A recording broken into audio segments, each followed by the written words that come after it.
Story 7 of Dubliners. The Boarding House. Mrs. Mooney was a butcher's daughter. She was a woman who was quite able to keep things to herself, a determined woman. She had married her father's foreman and opened a butcher's shop near Spring Gardens. But as soon as his father-in-law was dead, Mr. Mooney began to go to the devil. He drank, plundered the till, ran headlong into debt. It was no use making him take the pledge. He was sure to break out again a few days after. By fighting his wife in the presence of customers, and by buying bad meat, he ruined his business. One night he went for his wife with a cleaver, and she had to sleep in a neighbour's house. After that they lived apart. She went to the priest and got a separation from him, with care of the children. She would give him neither money, nor food, nor house-room, and so he was obliged to enlist himself as a sheriff's man.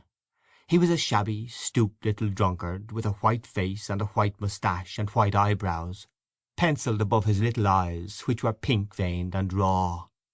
And all day long he sat in the bailiff's room, waiting to be put on a job.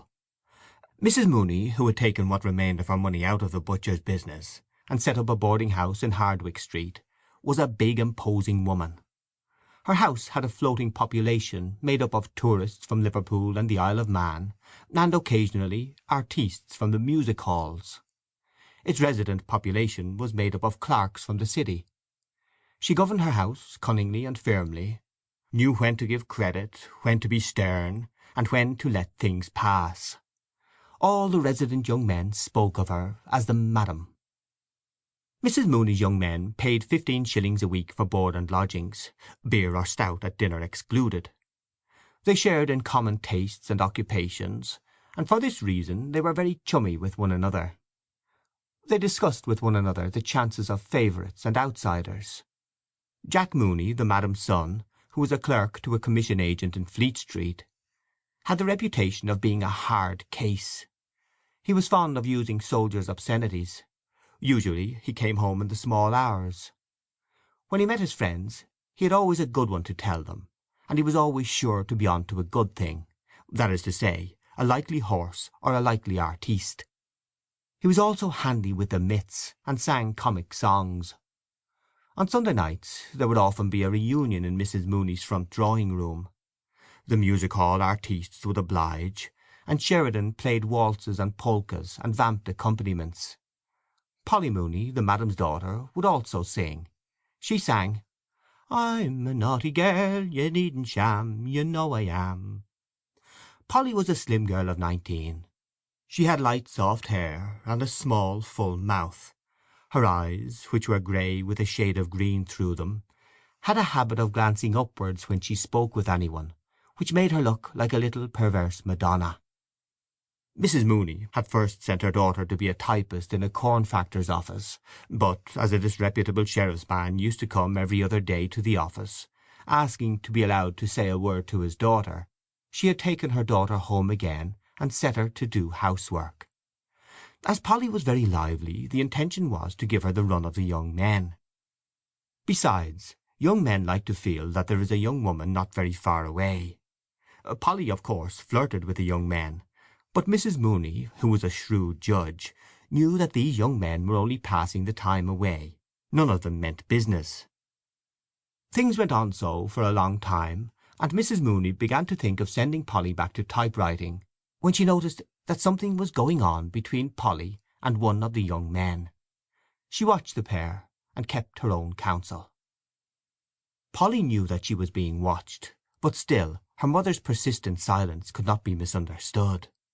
There had been no open complicity between mother and daughter, no open understanding, but though people in the house began to talk of the affair, still Mrs. Mooney did not intervene. Polly began to grow a little strange in her manner, and the young man was evidently perturbed. At last, when she judged it to be the right moment, Mrs. Mooney intervened. She dealt with moral problems as a cleaver deals with meat, and in this case she had made up her mind. It was a bright Sunday morning of early summer, promising heat, but with a fresh breeze blowing. All the windows of the boarding-house were open, and the lace curtains ballooned gently towards the street beneath the raised sashes. The belfry of George's church sent out constant peals, and worshippers, singly or in groups, traversed the little circus before the church, revealing their purpose by their self-contained demeanour no less than by the little volumes in their gloved hands. Breakfast was over in the boarding-house, and the table of the breakfast-room was covered with plates on which lay yellow streaks of eggs with morsels of bacon fat and bacon rind. Mrs. Mooney sat in the straw arm-chair and watched the servant, Mary, remove the breakfast things. She made Mary collect the crusts and pieces of broken bread, to help to make Tuesday's bread pudding. When the table was cleared, the broken bread collected, the sugar and butter safe under lock and key, she began to reconstruct the interview which she had had the night before with Polly. Things were as she had suspected. She had been frank in her questions, and Polly had been frank in her answers. Both had been somewhat awkward, of course. She had been made awkward by her not wishing to receive the news in too cavalier a fashion, or to seem to have connived, and Polly had been made awkward, not merely because allusions of that kind always made her awkward, but also because she did not wish it to be thought that in her wise innocence she had divined the intention behind her mother's tolerance. Mrs. Mooney glanced instinctively at the little gilt clock on the mantelpiece as soon as she had become aware through her reverie that the bells of George's church had stopped ringing. It was 17 minutes past 11. She would have lots of time to have the matter out with Mr. Doran, and then catch short 12 at Marlborough Street. She was sure she would win. To begin with, she had all the weight of social opinion on her side. She was an outraged mother. She had allowed him to live beneath her roof, assuming that he was a man of honour, and he had simply abused her hospitality. He was 34 or 35 years of age, so that youth could not be pleaded as his excuse. Nor could ignorance be his excuse, since he was a man who had seen something of the world. He had simply taken advantage of Polly's youth and inexperience. That was evident. The question was, what reparation would he make? There must be reparation made in such cases. It is all very well for the man. He can go his ways as if nothing had happened, having had his moment of pleasure, but the girl has to bear the brunt. Some mothers would be content to patch up such an affair for a sum of money. She had known cases of it, but she would not do so. For her, only one reparation could make up for the loss of her daughter's honour: marriage. She counted all her cards again before sending Mary up to Mr. Doran's room to say that she wished to speak with him. She felt sure she would win. He was a serious young man, not rakish or loud-voiced like the others. If it had been Mr. Sheridan or Mr. Meade or Bantam Lyons, her task would have been much harder. She did not think he would face publicity. All the lodgers in the house knew something of the affair. Details had been invented by some. Besides, he had been employed for 13 years in a great Catholic wine merchant's office, and publicity would mean for him, perhaps, the loss of his job. Whereas, if he agreed, all might be well. She knew he had a good screw for one thing, and she suspected he had a bit of stuff put by. Nearly the half-hour. She stood up and surveyed herself in the pier-glass. The decisive expression of her great florid face satisfied her, and she thought of some mothers she knew who could not get their daughters off their hands. Mr. Doran was very anxious indeed this Sunday morning. He had made 2 attempts to shave, but his hand had been so unsteady that he had been obliged to desist. 3 days' reddish beard fringed his jaw, and every 2 or 3 minutes a mist gathered on his glasses, so that he had to take them off and polish them with his pocket-handkerchief. The recollection of his confession of the night before was a cause of acute pain to him. The priest had drawn out every ridiculous detail of the affair, and in the end had so magnified his sin that he was almost thankful at being afforded a loophole of reparation. The harm was done. What could he do now but marry her or run away? He could not brazen it out. The affair would be sure to be talked of, and his employer would be certain to hear of it. Dublin is such a small city. Everyone knows everyone else's business. He felt his heart leap warmly in his throat as he heard in his excited imagination old Mr. Leonard calling out in his rasping voice, "Send Mr. Doran here, please." All his long years of service gone for nothing. All his industry and diligence thrown away. As a young man he had sown his wild oats, of course. He had boasted of his free thinking, and denied the existence of God to his companions in public houses. But that was all past and done with. Nearly. He still bought a copy of Reynolds' newspaper every week, but he attended to his religious duties, and for 9/10 of the year lived a regular life. He had money enough to settle down on. It was not that. But the family would look down on her. First of all there was her disreputable father, and then her mother's boarding-house was beginning to get a certain fame. He had a notion that he was being had. He could imagine his friends talking of the affair and laughing. She was a little vulgar. Sometimes she said, "I seen," and "if I'd have known." But what would grammar matter if he really loved her? He could not make up his mind whether to like her or despise her for what she had done. Of course he had done it too. His instinct urged him to remain free, not to marry. Once you were married you were done for, it said. While he was sitting helplessly on the side of the bed in shirt and trousers, she tapped lightly on his door and entered. She told him all: that she had made a clean breast of it to her mother, and that her mother would speak with him that morning. She cried and threw her arms round his neck, saying, "Oh, Bob, Bob, what am I to do?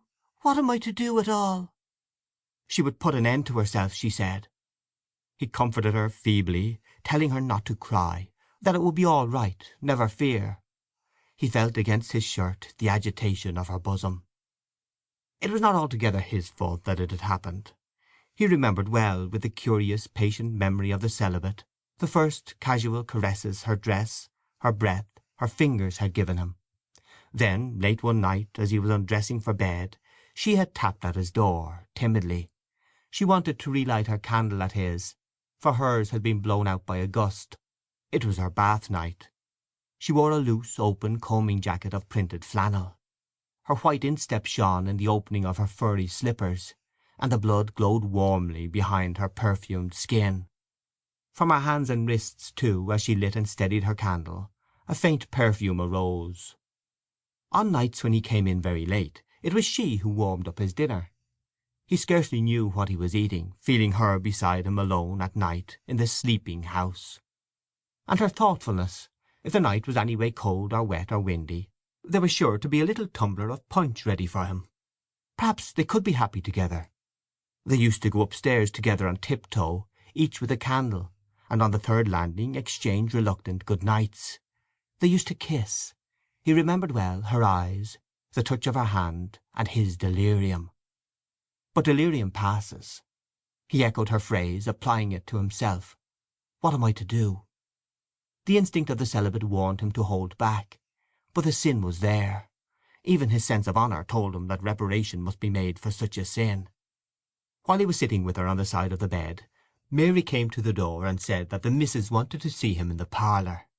He stood up to put on his coat and waistcoat, more helpless than ever.